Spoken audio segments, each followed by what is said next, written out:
Ianao tiako nefa enao nataony foko lay fitiavako aza mody nolazaina jolamoto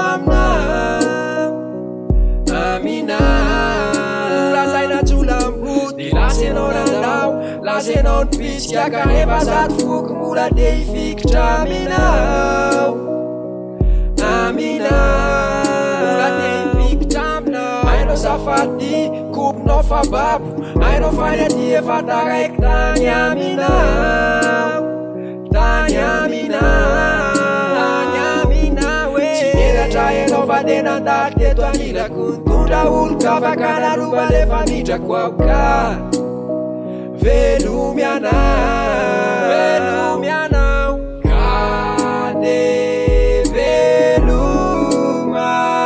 ianao velomy anao e ka de veloma ianao velomy anao e de noratrainao mafoa lay foko tena ty de nosombainao mantsy lay tantarany fity hatramizay ka namay voavitaka ny saiko zay niezaka nampiadana nony avy aminao adery isapana ny lalana ka rehefa leo enao de zahana satanana ka de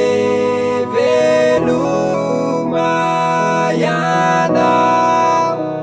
velomy anao e ka de veloma ianao velomy anao e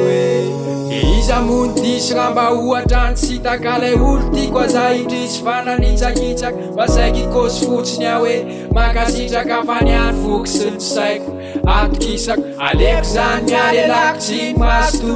teny avy ao amboka mahita de mazo ahita paty mendrika bokosy noho iza ahazo mpanambola be ohatrany kiavaza satria mazava sady kopo fa tsy fananako natonga anao anosy ambola ka ilay fitiavako kanefa misy fetrako ny zavatra rehetra nafahako nandinika avy de misy toetra zako tiavina ohatrany toka misy tony kely mahafany natao be de mahamamo sany sy mpamitsy nefa ohatry zany ko